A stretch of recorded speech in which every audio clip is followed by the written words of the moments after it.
구독자 여러분 안녕하세요. 오늘은 변호사의 테크닉 22화 상가임대차 보호법 3탄 나도 상가임대차 보호법의 대상이 되나? 라는 주제로 한번 이야기를 나눠보도록 하겠습니다. 안녕하십니까. 안녕하세요. 네, 주말에 또 다들 잘 보내셨나요? 네, 잘 쉬다가 나왔습니다. 네, 다들 표정이 많이 행복해 보이시는 걸 보니까 주말에 잘 보내신 것 같아요. 네. 오늘 상가 임대차 보호법 세 번째 시간을 좀 가져보려고 합니다.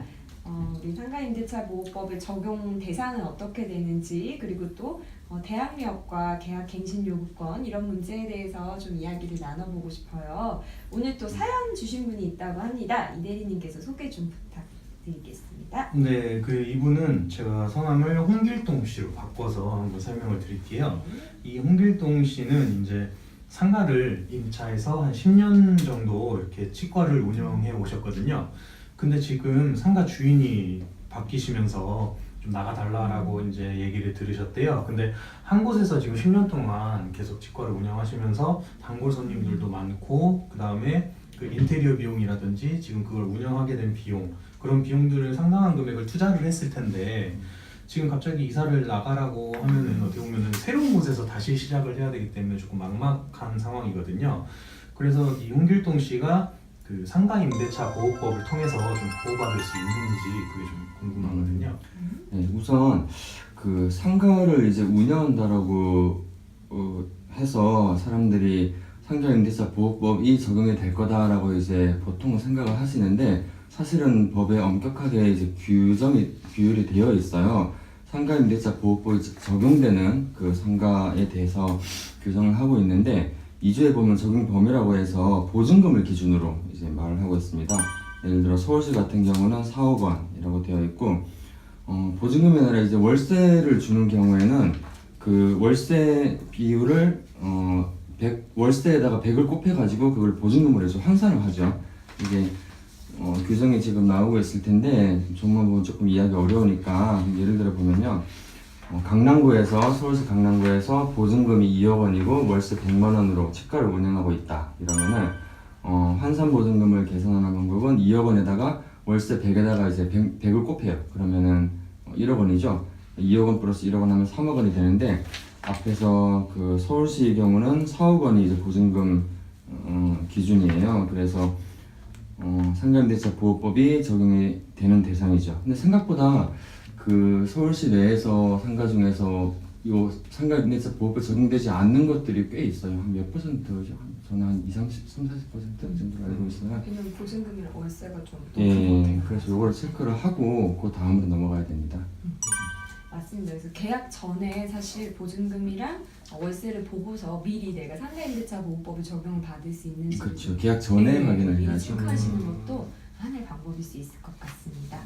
네, 또 민 변호사님이 뭔가 덧붙이고 싶으신 게 있으시다고요? 이 사안에 대해서? 네, 상가임대차 보호법에 이렇게 앞에서 얘기하신 것처럼 자기가 이제 거주하는 건물이 상가임대차 보호법상의 보호 대상이 되는 건물이라면은 되게 독특하게 임차인을 보호하기 위해서 임차인이 임대인에게 계약기간 갱신을 요구할 수 있는 규정을 두고 있습니다.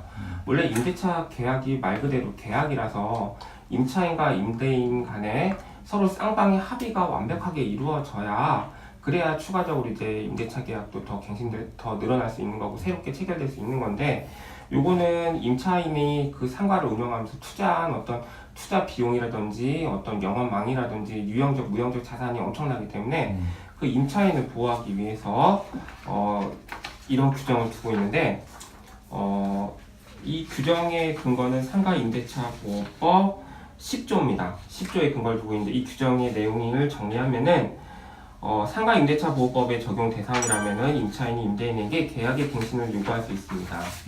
이 경우 차임을 연체하였거나 무단으로 전대차를 하였다는 등의 어떤 특별한 사정이 없어야 됩니다.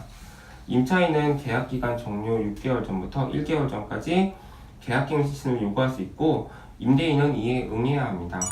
다만 임대차 보호법상 계약갱신 요구권은 최대 5년을 넘지 못하므로 앞에 홍길동 씨의 경우에는 10년 동안 계약을 갱신했기 때문에 계약갱신을 요구할 수는 없을 걸로 보입니다.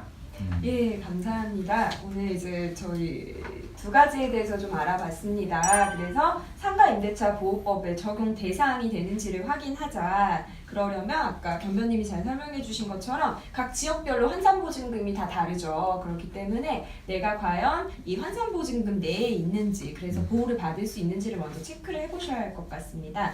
그래서 대리님이 처음에 소개해 주신 이분 같은 경우에도 보증금과 월세를 각각 계산해본 환산보증금이 이제 보호받을 수 있는 적용 대상이기는 한데 계약갱신 요구와 관련해서는 지금 보호받지 못하는 상황이 되었죠.